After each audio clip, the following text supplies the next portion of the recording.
Alright, so I want to talk about something that, something else is kind of like, what's bothering me. So Intensity, there's this band of, like, I call them banditos, that they're con artists, and they work, they milk you, and then they milk you, right?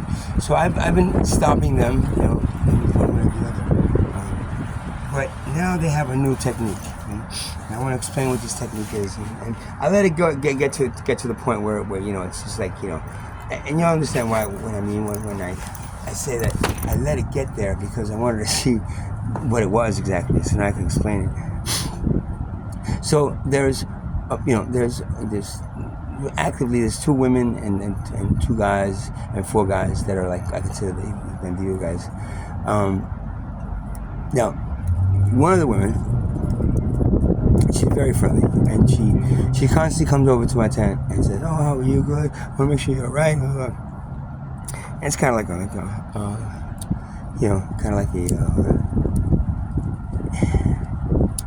it's a fake kind of a caring for somebody, because the whole purpose of hers is to come in and sit with me, and then she'll ask for some drink, she'll ask for this, that. You have a cigarette, you have this, you have that. So she's kind of like doing two things. One, she's kind of milking me out of stuff by providing me, like, a company, right? Now, one thing about being homeless, as far as, unless you're a couple, man and woman couple, it's very hard to date as a homeless person. And so the loneliness, if you're alone out there, with no company, becomes kind of like a little. I mean, you have other people who tends around, but you yourself, it gets kind of lonely, And so what happens now is that they send this girl out there to provide company for me for a while. But there's two things that happen. Number one, she milks me out of everything that I have as she's there, and I'm saying other things too, not just like stuff that's cheap, stuff that's expensive too sometimes, and she does it in such a way that it makes you feel good, because it's almost like it's almost like I have a girlfriend. But then, of course, she has a boyfriend that's waiting for her, that's probably sends her out to do this, and the boyfriend, and she kind of like, grabs. I know she grabs anything she can to bring back with her, and she promises a lot of things. I'm going to have this for you, that for you, and of course that never happens. She never does it. And then she goes, okay, I'm going to go. I have to go do something, and I'll be right back. I promise you, you're right back. Sure. And once that happens, when money and any more of something that she wants, she'll just leave, and she'll say, "Come back." She won't come back. So it's kind of like a blowing up of the ego a little bit, and then pop it. As she leaves. And then the next day, you're not even mad at the person. It's, "Oh, I'm sorry, I went back to 10, I fell asleep." It's always a bullshit story. That's the one. But the second thing is also to scope out what you have in your tent, and where you keep things, and what you have, and what can be stolen, and what can be taken, and so all these things represent something that say, like, I open the tent, I go outside, and I'm doing something in the front of the tent, or like somewhere towards the front of the little camp that I have, and I don't lock the tent. Well, that person then is going to go in there. And one person's going to watch, the other person's going to go in there and go through everything I have really, really fast, see whatever I can get. Because then all of a sudden, it's not like, the person stole something. I didn't see them stealing it. And I can get cameras, but cameras are expensive, man. And you have to have Wi-Fi and blah, blah. And it just doesn't, the cameras I had, and it just doesn't work. And then if they see the camera, they'll end up like fucking it up. And messing it up and going behind it, boom, breaking it and stuff. And all of a sudden, it's, oh shit, how did this camera break? Okay. So you have this very, very weird kind of thing where now I know people are stealing from me. I know how they're doing it now.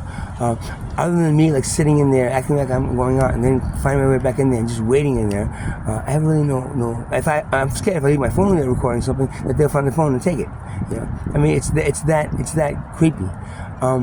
And that's the new form of like, of like conning for somebody. It's not so much apparently, they don't all come around and do it. They know, when he said, oh, I feel, I had this and this happened to me, all that, and it's okay, you're pushing, all right. But when it's a woman, and it's a woman that's nice, and she kind of reminds you of somebody, and she knows that, and she plays that off you, then it becomes a struggle between, the I guess the ego and the intuition. The intuition says, no, don't do this, man. But the ego says, wait. She's crying something with her niece, so let her get away with it, man. And so you're like, oh, well, if you know this, why did you let her get away with it? Number one, because that what I just said before, but also number two is like I wanted to see how far it got to where something was going to be stolen. Now I lost a scooter but the door was broken still. It was a scooter and a guitar by somebody cutting the hole and knowing exactly where those things were. That can only be done by somebody going in there and saying, okay, he keeps the guitar over there and he keeps the scooter over there. And those two places were cut, and where the scooter was, the hole was cut right behind it, and take it. Where the guitar was, right there, and then take it.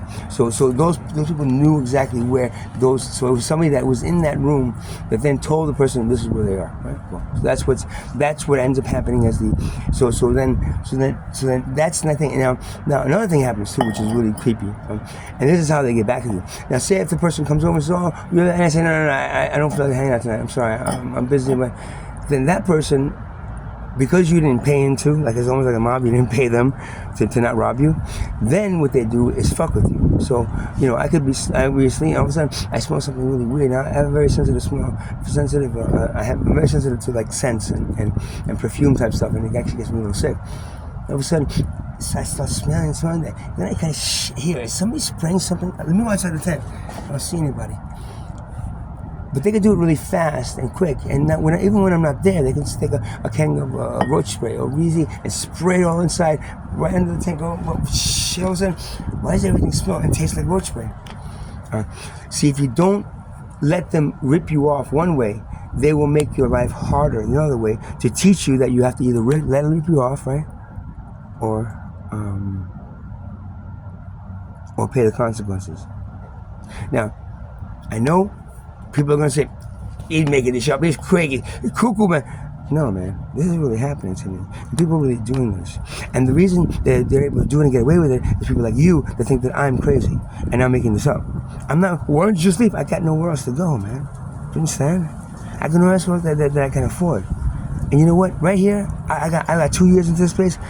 Even though it's got its garbage dump around, and it's got the worst thing about that is these 6 people, and it's always been these 6 people. Or sometimes it was 4, then it went up to 6, and back down to 4. Then it's these people. Everyone else is all right, I'm not. But these people have this audacity to fucking actually figure out that you're alone, find everything about you, and then fucking go ahead. Again, these are the people that think that my writer actually stole a lot of my documentation and my phones, and now the one day they're gonna fucking take me fucking hit me from behind, and I wake up in a fucking hotel room, fucking strapped to a chair, and they're telling me, asking me what my PIN number is, and they leave me in that chair, the PIN number, and then get my disability money. The person, I just disappeared. They can killing me and then taking impersonating me at one point, and then no one will know the difference because I won't be on Facebook. I'll be just disappeared, but I'll have my ID. This person have my ID, and they'll be able to continue collecting unemployment even though I'm dead. Get it? This is what I'm feeling could happen very easily with this corporate. Now, if I go to the police for this, they go, "Oh, well, you have any proof? You have any video?" They're not gonna listen to me. So I do crazy, man. So now, instead, I'm gonna make this video. So if something like that happens to me, please, if I disappear like that, and please, somebody fucking make sure that it's me. It's not somebody that took my identity. Okay? Thank you. And just again, I want to confirm that this is the kind of conning. I mean, this person that comes to my tent is so convincing, right? That it makes you feel like, man, maybe I was wrong about that. You know what? But then all of a sudden it's like, oh, that's missing. Oh shit. No, my bike was missing. The only person I gave a key to was that person wanted to borrow the bike, so I said, all right, well, take the key to, and I made that mistake. All of a sudden the bike was locked in front of my thing to a tree, and then the fucking and the thing was gone. and I only had one key. She could have easily went and made a copy of the key. And all of a sudden, that bike is no longer there. And I had the key, the only one key. And I only gave it to one person. But I can't go and say that. Oh no, it wasn't me. No, they could have done something. You can cut it with the thing. See? And that's the thing. I have no proof because I have no video. And even if I say I saw them, the police won't believe me because it's my word against theirs. And there's no non-biased witnesses. I've been told this. The guy beat me up, fucking big dude, but just started pounding on my face. The cops said, "You have video of him doing that to you? You could just hit yourself in the face." You see, this is the thing. We're fourth-class citizens. They don't believe. So we got no police help. They can do anything they want down there to counter any of us, unless you do it to the wrong person. Then somebody comes up and fucking shoots a bullet in your head, or fucking take a machete to your tent, and then says, "You come at me again, now I'll fucking slice you in little bits." Unless you do that to the people, they'll just keep on coming back. Now I try not to be violent anymore. I try not to be, I don't want to hurt anybody. I don't want anyone to hurt me. But I will defend myself, but I have in the past, but I haven't lashed back with vengeance or revenge, because I don't believe in it, and because that builds up karma, and I don't need that karma. They're gonna have a lot of karma, but it doesn't really matter because if civilization doesn't exist, it doesn't survive after 2025, then it won't really matter what they do. There's no more karma. There's no more reincarnation. Your civilization goes, and then all of a sudden, most of your souls get dropped down into the pool of creation again and start again. People like that, though, are not welcome. Not even in the pool of creation, because that is infecting. That soul is so warped that it's infecting, and it's got so much karma. It's infecting. It will infect the proliferation. So that soul is one of the ones that are let go. Either the soul in the body blow up or disappear, or they get fed by if the parasites get them first. The soul will be pulled into the. But Shiva is not going to touch that soul. Why? Because it is done so wrong to so many people in such ways and there's no way for that karma to be released now. So that in itself is not welcome anywhere other than as food for parasites from another dimension. The offspring. So that's my story for today.